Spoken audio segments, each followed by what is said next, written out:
शहाजीराजे यांच्या जन्मदिवसाचं औचित्य साधून ज्या जिजाऊनं आणि शहाजीने छत्रपती शिवाजी महाराज घडवले आणि ज्या शिवरायाने 18 पगड जाती जमातीचे लोक एकत्र करून जात पात धर्म समाज हा भेद कुठे न ठेवता सर्व लोकांना मराठा या संज्ञेखाली आणून एक महाराष्ट्रामध्ये आणि भारतामध्ये स्वराज्य निर्माण केलं आणि स्वराज्य कसं असावं हे विश्वाला कळवलं आणि छत्रपती शिवाजी महाराज हे विश्ववंदनीय झाले.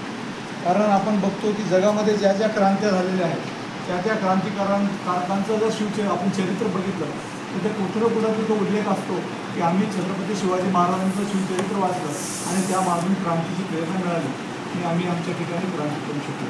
असे क्रांतिपुरुष असलेले छत्रपती शिवाजी महाराज आणि संभाजी महाराज आणि त्यावरून मग महामानवांची जी काही श्रंखला आली, महात्मा ज्योतिबा फुले असतील, डॉक्टर राजर्षी शाहू महाराज असतील, डॉक्टर बाबासाहेब आंबेडकर असतील, अण्णाभाऊ साठे असतील, ही सर्व महामानवांची वैचारिक श्रंखला त्या ठिकाणाहून आपल्याला मिळालेली आहे.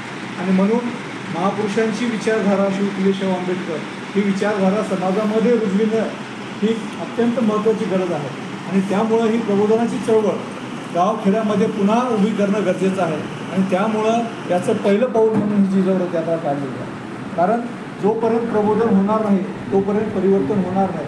आणि प्रबोधन हे निरंतर झालं पाहिजे. मधल्या काळामध्ये प्रबोधनं बंद पडली. वेगवेगळे आज आपण बघतोय की गेल्या 35 वर्षापासून मराठा सेवा संघाच्या माध्यमातून आम्ही काम करतोय. त्या अगोदरही अनेक चळवळीमध्ये आपण सामील झालो होतो. परंतु प्रबोधनाची चळवळ आणि जी काय परंपरा चालत राहायची ती कुठंतरी आता खंडित पडत होती. आणि म्हणून आपल्याला ही परंपरा कायम चालू ठेवणं गरजेचं आहे. लोकांमध्ये त्याची मानसिक गुलामगिरी जी आहे ती कुठंतरी त्यांचं मनोदारिद्र्य काढून त्यांच्यामध्ये विचार पेरणं गरजेचं आहे. जी काय महापुरुषांना आपल्याला विचार दिलेले आहेत त्यावर आचरण करण्याची गरज आहे. कारण आपण विचार अतिशय सांगतो परंतु आचरणात येत नाही. आणि म्हणून ही रथयात्रा जिजाऊची प्रेरणा घेऊन, जिजाऊ रथयात्रा घेऊन आपण महाराष्ट्रामध्ये सगळ्या 6,500 किलोमीटर ही रथयात्रा 45 दिवसाची निघालेली आहे. आणि 1 मे महाराष्ट्र दिनी पुणे येथे लाल महाल येथे त्याचा समारोप होणार आहे. आणि या 45 दिवसामध्ये जितक्या ठिकाणी या रथयात्रेला जाता आलं तिथं ती रथयात्रा जाते. हा पहिला टप्पा जिजाऊ रथयात्रेचा आहे असं आपण समजूया.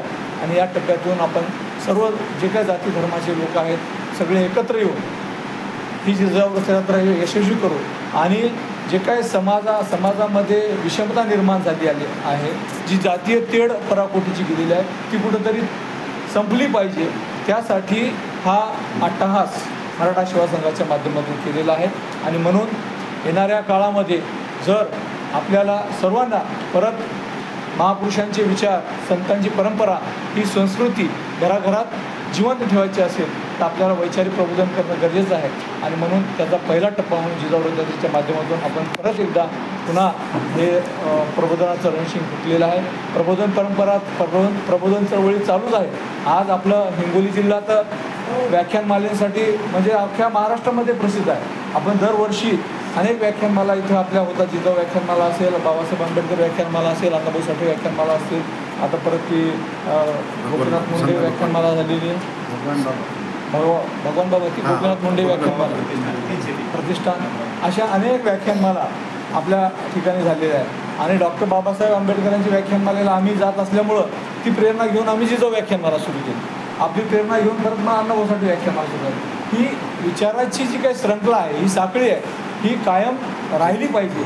आणि त्यासाठी ही प्रबोधनाची परंपरा, महापुरुषांचे जे काही विचार होते, जे काही संतांचे विचार आहेत, कारण महाराष्ट्राला महापुरुषांच्या विचारांची आणि संत परंपरेची प्रचंड मोठी देण आहे. जर उर्वरित भारत बघितला आपण तुम्ही आणि महाराष्ट्र बघितला तर आपण वैचारिकतेमध्ये सर्वात उंचीवर आपण आहोत. आणि या महाराष्ट्रानं सगळ्या भारत देशाला हे महापुरुष आणि महामानव दिलेले आहे. आणि म्हणून आपली सर्वांची जबाबदारी आहे की या महाराष्ट्रामध्ये ही संस्कृती टिकून राहिली पाहिजे, ही जिवंत राहिली पाहिजे. त्यामुळं वारंवार प्रबोधनाची चळवळ ही लोकांमध्ये गेली पाहिजे. कारण नवीन पिढी येत आहे. नवी पिढी सोशल मीडियावर हे ॲक्टिव्ह राहते, सगळं राहतं. परंतु मग आपल्याला ते नवीन सुद्धा गोष्टी आपल्याला स्वीकाराव्या लागतात. आणि त्या स्वीकारून नवीन गोष्टी स्वीकारत असताना हे विचारधारा आपल्याला त्या माध्यमातून लोकांपर्यंत पोहोचावं लागतात. आणि म्हणून येणाऱ्या पिढीला सुद्धा हे महापुरुष कळले पाहिजे.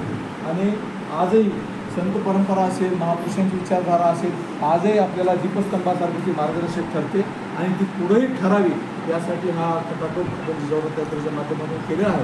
तर आपण सर्वांनी जी काय आपली सर्व मंडळी इथं आलेली आहे, जी सर्व बहुजन विचारधारेची आपण सर्व मंडळी आहेत, ज्या जिजाऊच्या प्रेरणेने सर्व काय स्वराज्य घडलं आणि इथलची पुढची महाराष्ट्राची मुठमेढ रोवल्या गेली, त्या जिजाऊची नावाने ही रथयात्रा आपण काढलेली आहे. आपण प्रचंड संख्येनं सहकुटुंब सहपरिवार या जिजाऊ रथयात्रेत सहभागी व्हावं व ही जिजाऊ रथयात्रा यशस्वी करून महाराष्ट्रासाठी आपण एक नवीन प्रेरणा या हिंगोली जिल्ह्यातून द्यावी, एवढं मी या प्रसंगी आपल्याला सांगतो. आपण सर्वजण इथं आपल्या हाकेला साथ देऊन इथं आलात त्याबद्दल आपलं सर्वांचं आभार व्यक्त करतो. आणि पुढील मीटिंग आपले इथलचे किंवा एखादी कोणती संघटना आहे किंवा एखादं पुढील काम करणारी संघटना आहे, समाजाचं काम करणारी संस्था आहे, मातृसंस्था आहे. आणि त्याच मातृसंस्थेचं हित डोक्यावर आम्ही घेऊन, खांद्यावर घेऊन हे समाजामध्ये एक चांगल्या प्रकारचं सामाजिक काम पेरण्याचं काम या ठिकाणी आम्ही करत आहोत आणि ते सतत करण्याचा प्रयत्न आमचा चालू आहे. 3 वर्षापासून खऱ्या अर्थानं भारतीय बौद्ध महासभेचं काम हिंगोली शहरामध्ये, हिंगोली जिल्ह्यामध्ये ग्रामीण भागामध्ये सुद्धा काम चालू आहे. आणि बघा, तुम्ही पाहत असाल कोणती व्याख्यानमाला असो, सर्वात मोठा वर्ग जर असेल तो हा बौद्ध धर्म वर्ग त्या ठिकाणी ऐकतो. कारण ते बुद्धिजीवी आहेत, कारण त्यांना ज्ञान प्राप्त करण्याची बाबासाहेबांनी शिकवलं आहे की ज्ञान जोपर्यंत मिळत नाही आपल्याला तोपर्यंत आपल्याला विकास होत नाही.